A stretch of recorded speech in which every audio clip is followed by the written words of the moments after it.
আমি তো একটু আগে বললাম এই কথাটা না, এটা তৃণমূলের সরকারের প্রচেষ্টা যে এটাকে ওরা যা বলছে সেটাকে সত্য বলে প্রমাণ করানো,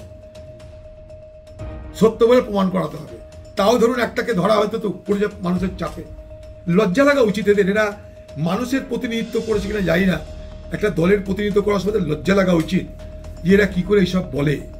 বাংলার মুখ্যমন্ত্রী আপনি এসে বলুন না যে আপনি বলেছিলেন কিনা, আরো যারা আছে ধরে ফেলছি কয়েকদিনের মধ্যে সময় দিন আপনাকে, আপনি বলেছিলেন কিনা রিওয়াইন্ড করুন সেদিনের পশ্চিমবঙ্গের মুখ্যমন্ত্রীর সমস্ত বক্তব্যগুলো। পশ্চিমবঙ্গের মুখ্যমন্ত্রী আপনি নাটক করেছিলেন, আপনি শাস্তি চেয়ে আন্দোলন করেছিলেন, আপনি শাস্তি চেয়ে রাস্তায় নেমেছিলেন, এটা ছিল আপনার নাটক। বাংলার প্রতিবাদী মানুষ নাটক করেনি, নাটক করেছিলেন আপনি। আপনি হঠাৎ করে একদিন আপনার পার্টির লোকজনকে নিয়ে রাস্তায় নেমে পড়লেন শাস্তি চাই বলে।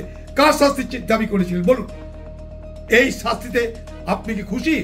শুনেছি আপনি নাকি কবে লয়ার হয়েছিলেন কলেজ থেকে, ইউনিভার্সিটিতে, বিদেশ থেকে, আমার জানা নাই, শুনেছি নাকি লয়ার হয়েছিলেন।